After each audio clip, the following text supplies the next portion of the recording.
This is The Scoop for Friday. I'm Sean Canan with the WMNF News headlines. Some alumni from Stetson University College of Law are signing a letter requesting that the college denounce Attorney General Pam Bondi. WMNF's Juanita Hurtado Huerfano reports the letter already has more than 100 signatures. The letter criticizes Attorney General Bondi's congressional testimony and her behavior throughout the release of the Epstein files. It argues that Bondi is one of the university's most prominent alumni, and as such, her responses before the House Judiciary Committee reflect poorly on the school and its graduates. Charles Gallagher is one of the alumni who signed the letter. And the hope was that potentially the school might take some action to distance themselves or to disclaim that kind of conduct. That's not something that we were all educated on when we were at Stetson. Stetson highly prizes ethical practice of law, ethical conduct. The letter acknowledges the Attorney General's position is an extraordinarily difficult responsibility, and that these sensitive legal issues present inherent challenges.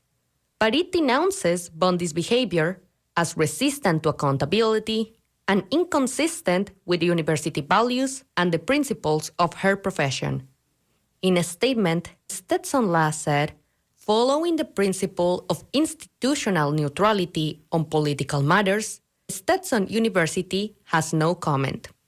The Department of Justice did not respond by deadline. For WMNF News, I'm Juanita Hurtado Huerfano. The Florida House passed its $113 billion budget proposal yesterday, but House Speaker Daniel Perez warned negotiations with the Senate could be rocky, possibly leading to an extension of the legislative session. The regular 60-day session is scheduled to end on March 13th, but the House and Senate failed to agree on a budget this time last year as well. That led to an extra 45 days of session to resolve a dispute over tax cuts. Perez suggested the House will not buckle to Senate demands just to end the session on time. The Senate is poised to pass its $115 billion spending plan today.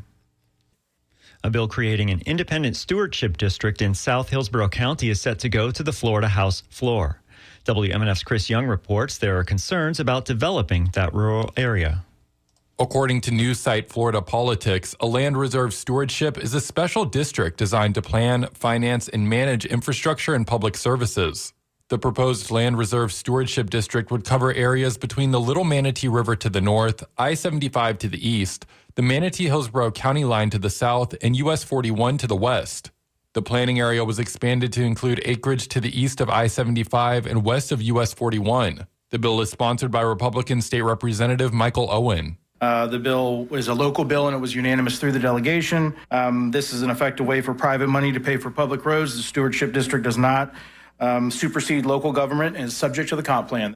Amanda Brown is a concerned citizen and calls it a, quote, death knell for rural lands. This needs to be brought to the public, to this surrounding community down in Little Manatee area, Waimama, the Sundance area.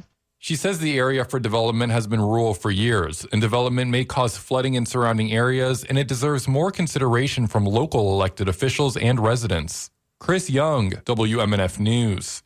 Israeli settlers in the occupied West Bank shot and killed a Palestinian American in an attack on a village. A witness says the attack took place Wednesday in the village of Mukmas. The Israeli military said its soldiers responded to a violent confrontation there and tried to disperse a riot. Separately, the Committee to Protect Journalists has reported that detained Palestinian journalists faced beatings, stress, positions, and medical neglect while in Israeli detention.